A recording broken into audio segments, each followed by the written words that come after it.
Tervehdys jälleen kaikki katsojat täältä vedonlyöntikoulun ihmeellisestä maailmasta. Mun nimi on siis Juuso Tikanen ja mä toimin matkaoppana tähän vedonlyönnin ihmeelliseen maailmaan täällä vedonlyöntikoulussa. Me olemme positiossa vedonlyöntiyhteisöksi ehkä voisi kutsua. Tuotetaan erilaista materiaalia vedonlyöntiin liittyen, urheiluun liittyen, miksei myös elämään liittyen. Varsinkin aamu-tv on aika tommonen yleismaailmallinen ja ajankohtaisohjelma. Mutta aamu-tv:stä puheen ollen, niin tuossa viime viikolla puhuttiin siellä vähän tuotoista ja siitä, että mikä on hyvä vedonlyöntituotto. Ja tästä sitten itse asiassa toisaalta niin nousi semmoinen keskustelu, tai kysymys, että hetkinen, että aika pienistä tuotoista puhutaan. Ja kyllä, kun me katsotaan yksittäistä vetoa, niin kun tai sitä palautusprosentista puhutaan, niin sanoisin, että kaikki yli 100 palautusprosentit on yleisesti hyviä palautusprosentteja. Ja oikeastaan se tuotto tulee sitten hyvin pitkälti jostain muualta. Totta kai se on tärkeää, että teetkö se 101 vai 103 vai 107% vai mikä sun palautusprosentti onkaan. Mutta suurin osa tämmöisistä ns. Niin kuin ihan huippuvedonlyöjistäkin, jotka pelaa tosi isoille markkinoille, niin ne tekee vain joidenkin prosenttien tuottoa. Mä puhun aina niin kuin omistakin tuotoista, jos kysyy, niin mä puhun aina joidenkin prosenttien tuotoista. Elikkä käytännössä niin on tosi vaikea kenenkään, siis ajatellaan nyt jotain vaikka jääkiekkoottelu, mikä on suht tasainen ja pelataan loppuun asti. Niin onko se todennäköistä, että sen toisen joukkueen voittotodennäköisyys oikeasti olisikin, kun markkinoilla on kertoimet 1,99 tai 1,98 suurin piirtein, vaikka molemmilla on saatavilla, niin onko se todennäköistä, että oikeasti sen ottelun todennäköisyys olisikin tyyli 60% tai vaikka sitä enemmänkin, edes 55%, niin se on aika pieni todennäköisyys. Ja suurimman osan ammattilaisista tuotoista, kun katsotaan oikeasti pitkällä aikavälillä, kuukausi tai puoli vuotta tai oikein vuosikin voi olla. Mullakin on semmoisia vuosia, milloin on joskus tehty 108% ja seuraavana vuonna 101%. Ei oikeastaan ole semmoisia kavereita, väittäisin tässä maailmassa, jotka varsinkaan isoilta markkinoilta tekis tuottoa, mikä olisi 10%. Se on, mainittakoon nyt tässä, että jos on jotain vihjaajia esimerkiksi jossain sosiaalisen median ihmemaailmassa, jotka väittää tekevänsä 10% tuottoa, niin he ovat huijareita. Näin voin sanoa. Toki jostain pienistä, pehmeimmistä markkinoista pelaat jotain, sanotaan jotain vaikka pelaaja erikoisia, joihin ei ole sellaisia, niin kuin, niihin ei ole hirveän isoja markkinoita, niitä ehkä vähän pienemmillä panoksilla pelataan kuin jotain vaikka Valioliigan pelipäivän limitteihin, jos verrataan, mutta niistä on varmasti siis mahdollista tehdä isompaa tuottoa. Mutta isossa kuvassa niin puhutaan joidenkin prosenttien tuotosta. Se on tavallaan irrelevantti kysymys nyt tälle ohjelmalle tai tälle jaksolle, että mikä se hyvä tuotto on. Mutta sanotaan, että 103% on mielestäni tosi hyvä tuotto. Ehkä itse nyt haen jotain vaikka 105% tuottoa, väitän, että pystyn tekemään tenniksestä, tai on tehnyt tenniksestä yli 105% pitkässä juoksussa. Mutta tavallaan vähän irrelevantti kysymys. Se oikea pointti nyt tässä videossa on se, että se kunnon tuotto, kun meitä ei loppujen lopuksi kiinnosta, se on ihan yksi lysti, että onko sun palautusprosentti ollut jonkun vuoden aikana 105 vai 110%. Se ainoa pointti on se, että kuinka paljon sulle sitä rahaa on tullut. Olit sitten ammattilainen tai amatööri, niin oikeastihan se ainoa pointti on vaan se, että kuinka paljon sulle sitä rahaa on tullut. Toki vedonlyöntiä voi harrastaa ihan niin kuin viihdemielessä ja lyödä, kun menee lätkämatsiin, niin lyödä vedon. En siis pidä mitään pahaa, mutta jos sä näet vedon niin kuin sijoitusmuotona, yrität tehdä sillä tuottoa, niin se ainoa oikea mittari on se raha. Se on se absoluuttinen mittari niin sanotusti, koska sitähän sä yrität sillä tehdä. Se on ihan sama, että sun on turha niin kuin kaunistella jotain palautusprosenttia, sanoa, että nyt tein tänä vuonna 107%, mutta minulla on vain 50 vetoa, sillä ei väliä. Ainoa on se, että millä sitä rahaa tulee, ja sitä rahaa tulee isolla määrällä volyymia, eli paljon vetoja. Ja se vedonlyöjien tuotto, kun puhutaan yksittäisen kohteen tuotosta, niin vaikka ne on muutamia prosentteja, niin vedonlyöjien sen pääoman vuosituotto on oikeasti yleensä kymmeniä, joilla on jopa 100%. Ja se perustuu nimenomaan tähän volyymiin. Moni on varmaan sijoitusmaailmasta kuullutkin ilmiöstä nimeltä korkoa korolle. jokuhan joskus teki semmoisen meeminkin, että Albert Einstein olisi väittänyt tämän olevan maailman 8. ihme tai jotain vastaavaa. Tällaista nyt ei ole ikinä tapahtunut, mutta korkoa korolle on hyvin läsnä vedonlyönnissä siinä mielessä, että se tuotto muodostuu nimenomaan tästä korkoa korolle efektistä ja siitä, että sitä volyymia vaan kertyy paljon. Elikkä isoin olennaisin juttu vedonlyönnissä on kassan kierto. Kun tuottoa haetaan, vedonlyönnin tärkein juttu loppujen lopuksi on kassan kierto. Ei sun kannata tappiollisia vetoja lyödä, ei kannata turhaa lätkiä ihan mitä tahansa, mutta positiivisen odotusarvon hyviä tuottavia vetoja, niitä pitäisi saada mahdollisimman paljon kerrytettyä minkä vuoden tai minkä tahansa ajan aikana nyt onkaan. Oho, nyt tippuu taskusta tavarat. Se, mitä se käytännössä tarkoittaa, niin mennään käymään tuossa koneella. Mä näytän sieltä vähän niin kuin esimerkkejä, että mistä suuruusluokasta me puhutaan, vaikka jollain palautusprosentilla. Stay tuned. No niin, eli tervetuloa tänne allekirjoittaneen koneen uumeniin. Mä oon tähän luonut tällaisen Google Sheetsin, aika simppelin tällaisen esimerkin. Täällä oikealla puolella, tää on se mitä me nyt ensiksi lähdetään tuijottamaan, niin täältä löytyy tämmönen, mä oon luonut 1000 vedon sarjan tähän. Ajatellaan, että tää voisi olla vaikka joku pelaaja, joka pelaa NHL. Siellä taitaa olla jotain 1000 vetoa, olisiko reilukin. Ja se löytäisi jokaiseen vetoon yhden pelikohteen, keskikertoimella 2 ja todennäköisyys on 53%. Voidaan vaikka olettaa, että ne löytyy kaikki kertoimella 2 ja todennäköisyys kaikissa 53%. Ja tästä tulee sitten palautusprosentiksi pitkässä juoksussa niin 106%. Kassa on alussa 1000 euroa vaikka. Ja sitten jos tämmöinen pelaaja, niin mä oon nyt laittanut tänne, että tuo panos lasketaan aina kellyn kaavan mukaisesti. Eli siinä kellyn kaavassahan siitä on jo aikaisemmin puhuttu, niin vedonlyöntikoulussa kannattaa se jakso katsoa, jos kiinnostaa, niin siinähän huomioidaan tämä sekä todennäköisyys että kerroin, ja nämä vaikuttaa panokseen. Ja nyt tämmöisessä about coin flip-tilanteessa, niin kävisi silleen, että kun me ollaan laskettu panos, ja sitten panoksen mukaisesti, eli tästä panoksesta, jos me otetaan toi prosentti, mitä se tekee tuottoon, niin me saadaan se keskimääräisen jokaisen vedon tuotto. Niin esimerkiksi tästä 7,5 euron panoksella 6% tuotolla, niin tulee 45 promillea, eli 0,45, mitä ne promilleja, kun 0,45 euroa tulee, tai yksikköä, mitä näin nyt onkaan. 0,45 tulee tuottoa, ja sitten tää lähtee vähän elämään täällä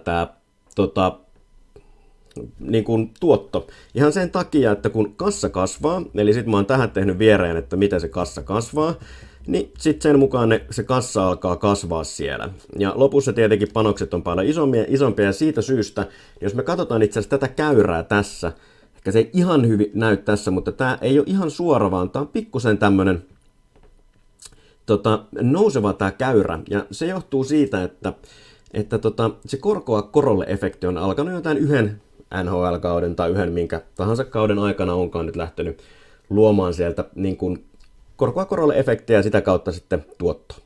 Ja se mikä tässä nyt on siis huomattavaa on ehkä se, että vaikka me puhuttaisiin tässä nyt 6%, mikä on itse asiassa tosi hyvä tuotto mun mielestä, jos NHL:stä pystyy 6% rouhimaan tuottoa, niin well played sir, tai madam vai mikä ikinä oletkaan sitten, niin tästä tulee kokonaisuudessaan sitten 56,82% tuottoa tämän NHL-kauden aikana. Jos me ajateltaisiin vaikka, että NHL-kausi onkin nyt, olisiko se vaikka 3/4 vuotta suurin piirtein, eikö se olisi, niin sittenhän me voidaan laskea siitä vuosituotto. Noin, niin siitä tulee joku 65% sitten vuosituottoa. Ja jos me mietitään vaikka, että osakemarkkinoilta nyt saa 8%, 6%, 7%, 10%, mikä se nyt onkaan se luku, mitä tästä nyt vaikka ennustettaisiin ikuisuuteen, niin onhan tuo aika paljon parempi, jos vuosituottona teetkin 65%. Ja siihen perustuu oikeastaan se vedonlyönnin hienous. Eli se pääoma kiertää, kun osakesijoittamisessa tai muussa, niin totta kai, sulla on se 1 vuosi, milloin sä teet sen tuoton niin sanotusti. Mutta vedonlyönnissä sä pystyt itse vaikuttamaan siihen, että missä ajassa sä teet tämän 6% tuoton. Tai jos me laitetaan nyt vaikka, että se olisi vaan 4% se sun tuotto, niin sä silti oot tehnyt 22% vuosituottoa, mikä vielä sekin on niin kuin erinomainen. Jos me ajateltaisiin, että jos vielä vaikka, laitetaan tuohon 69% tuohon todennäköisyydeksi. Sitten tulee aika iso tuotto sitten, mutta me ei ihan niin iso tuottoa tehdä oikeasti. Laitetaan vaikka 1,5 kertoimeksi, niin tulee noin 4% tuotto, eli palautusprosentti noin 104. Ja tällä tulisi sitten 35-36% tuotto tuon 1000 vedon sarjassa. Ja se johtuu siis vaan siitä, että kellyn kaava antaa sitten vähän isomman panoksen heti alusta lähtien, ja toki niin kuin suhteessa kassaa, koska se vedon osumistodennäköisyys on vähän pienempi. Mutta sanoisin, että aika hyviä vuosituottoja. Se, kuinka monta vetoa, mä sanoisin, että aika moni ammattilainen pelaa paljon enemmänkin kuin 1000 vetoa vuodessa. Esimerkiksi itselle tulee vähän riippuu vuodesta, mutta sanotaan, että 2000 7000 ehkä tulee vähän, riippuu kuinka paljon hommia paistaa. Toki siis tämähän toimii siis käytännössä myös sit toiseen suuntaan, eli jos pelaat paljon tappiollisia vetoja, eli niin kuin mä sanoin tuossa aikaisemmin, niin ei pidä ahnehtia niitä vetoja, me haluta tappiollisia vetoja pelata, kysymys ei ole siitä. Mutta jos sä alat miettimään vedonlyöntiä niin kuin ansaintakeinona, lisätulon lähteenä tai päätulon lähteenä, mikä se ikinä onkaan, niin sun kannattaa miettiä sitä, että sun pitää analysoida lajia tai sun metodien pitää olla sellaiset, että sä saat aika paljon vetoja positiivisella tuotolla. Koska se on se kaikista tärkein juttu loppujen lopuksi. Ja jos me mietitään sitten tietenkään siis todellisuudessahan tämä, jos me vähän muutellaan noita, mä heittelen tänne jotain lukuja. Tässä on nimittäin vasemmalle puolelle mä oon tehnyt tällaisen, missä siitä vähän satunnaisemmin muodostuu ja siitä tulee tämä käyrä tänne ja nämä tuottoprosentit tänne. Ja tässä on nyt tämä sama 1000 vedon sarja ja se laskee nämä kaikki samat luvut täältä näin, voidaan nähdä se tosta alusta. Mutta tässä onkin silleen, että me arvotaan, mä oon luonut tänne tämmöisen random numeron, mikä antaa sitten yhdestä nollasta yhteen antaa jonkun satunnaisen numeron, ja sitä verrataan tuohon todennäköisyyteen, että osuuko vai eikö. Niin siellä me sitten huomataan, että tämä alkaa vähän heittelemään enemmän tämä, että miten tämä kassa elää. Ja täältä tulee nyt tässä satunnaisessa arvonnassa sattu tulemaan 80% tuotto. Se voi joskus, no nyt tuli vielä lisää tuottoa. Tosta tulikin vain 13%. Jos me käydään muuttamassa tonne 53 ja 2, niin mä veikkaan, että me 52, niin saadaan 52, niin saadaan toi sama 4% palautusprosentti, mutta täältä, no siitä tuli heti, arvottiin, niin saatiin myös negatiivinen tuotto. Ja toihan nyt on, nämä on ollut positiivisen odotusarvon kohteita, mutta sitten ihan vaan sattumasta on kiinni se, että mikä, niin kuin näette, niin tuollahan ne pyörii vähän niin kuin ton 22, mikä oli tämä tuotto täällä niin kuin tasaisella tuotolla, niin sen ympärillä ne jossain siellä pyörii. Joskus tulee paljon enemmän tuottoa, joskus tulee vähän vähemmän. Eli muistakaa satunnaisuus vedonlyönnissä, siitähän me ollaan myös vähän jo puhuttu aikaisemmin. Tärkeä juttu siis on saada niitä vetoja sisään. Eli vedonlyöjän tuotto, kun puhutaan palautusprosentista, niin se on vaan se yhden vedon tuotto. Mutta todellisuudessa pystyt saamaan paljon enemmän vetoja. Siis jos me katsotaan tuolta meidän Discordista, niin siellä oli kavereita, jotka painaa 1000 vetoa kuukaudessa suurin piirtein. Joku oli sinne raportti. En mä muista mitä ne oli, mutta siis ihan käsittämättömiä määriä. Ja osa varmaan koneellisesti, kun painaa menemään, niin saa hirveitä määriä tuottoja ja se tuotto saattaa jäädä tosi pieneksikin. Mutta kun se on, ajatellaan nyt meillä olisi vaikka, meillä olisi tuommoinen 1000 vedon, niin kuin, ihminen, joka tekisi kuukaudessa 1000 vetoa. Ja silloin olisikin silleen, että se ei tekisi muuta kuin 1% tuoton, eli palautusprosentti. Palautusprosentti, jos mä en osaa käyttää enää tätä mun omaa laskuria, mä en muista, että se on tuommoisissa desimaaleissa, niin palautusprosentti olisi toi 1%. Jätän sinne vähän pienemmäksi, koska se ehkä kuitenkin saattaisi pelaa sitä isommalla kertoimella. Mietitään me, jos me muutetaan se vaikka, että se on se 1,5 ja 0,67 tai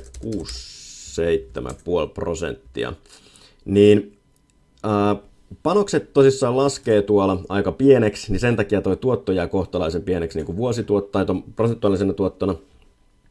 Mutta kuitenkin, että se on tehnyt kuukaudessa silti 4% tuoton. Ja jos se tekee 4%, tämä tekee vuodessa taas ihan niin kuin hirveitä summia. Ja se on hyvin oleellista. Toki tuottoon ratkaisee hyvin paljon tämä palautusprosentti. Ja se, että mitä sä oletat, niin kuin tekeväs, niin se ratkaisee siihen, eli mikä se panos on sitten, siihen panostaminen pitää olla aina järkevää, mutta tässä nyt aika hyvin tuli ehkä se esille, että tuottoa tulee oikeasti niistä vetojen määrästä, niin kuin se on se melkein se isoin komponentti. Pohja pitää olla, että voitollisia hyviä vetoja pitää tehdä, missä on positiivinen odotusarvo ja mitkä sitten oikeasti realisoituukin pitkällä aikavälillä. Niin kuin me nähtiin, niin satunnaisuutta on aina, mutta loputtomia ei voi mennä pelkästään sattuman taakse. Niin miettikää, että millä saatte kassan hyvin kiertoon, koska kassan kierto on kaiken avain. Kassan kierrossa on myös se hyvä puoli, mistä mä itse tykkään kassan kierrosta tosi paljon, on se, että jos sulla tulee paljon niin kun vetoja, niin ajallisesti sun tappioputket jää aika lyhyiksi yleensä, jos teet siis positiivisen odotusarvon kohteita niin kun oikeasti löydät. Niin silloin kun muuten tavallaan, niin kuin me nyt nähdään tosta, että heitetään nyt tonne takaisin ne jotkut järkevämmät lukemat, niin kuin me nähtiin, niin se tuotto niin kun se tuotto jää johonkin tiettyyn, tuotto on joku tietty lukema, mutta kun teet niitä positiivisen odotusarvon, tai löydät positiivisen odotusarvon kohteita, niin pitkässä juoksussa teet voittoa, mutta sitten se on aina vähän vaikka 1000 vedon sarjassa, niin se on aina vähän sattumaa vaan, että mikä se sun tuotto on. Tuossa nyt on 20% ero tossa, prosenttiyksikön ero tuossa prosentuaalisessa tuotossa, niin se on aina vähän sattumasta kiinni. Niin tavallaan kaikki tällaiset, tossakin vaikka tommonen joku alamäki, tuolla ollaan käyty miinuksella jossain aika pitkällä vielä, onko jossain, katsotaan täältä, voidaan itse asiassa vaikka luntatakin se, niin ollaan täällä oltu 150 vedon kohdalla esimerkiksi tässä arvonnassa, niin ollaan oltu tappiolla. Ja sen takia niin satunnaisuutta tulee, me ei koskaan oikein voida tietää, miten se niin kun käytännössä realisoituu, mutta nämä tappioputket jää ajallisesti huomattavaksi lyhyeksi, koska jos tulisi nyt se 150 vetoa, sulla olisi tullut koko vuoden aikana, niin sä olisit tehnyt sen tiettynä vuonna tappiota. Nyt jos sulla tuleekin ne viikkoon ne 150 vetoa, niin silloin sulla tulee yhden viikon tappioputki ja seuraavalla viikolla tuleekin mahdollisesti voittoa. Ei, niin kuin, näitä ei voi koskaan tietää, mutta tämän takia ne ajallisesti ne jää vähän lyhyemmiksi. Tässä kaikki vedonlyöntikoulussa tällä kertaa. Ensi viikolla jälleen vedonlyöntikoulu uusin aiheen. Tuu mukaan. Sommoro.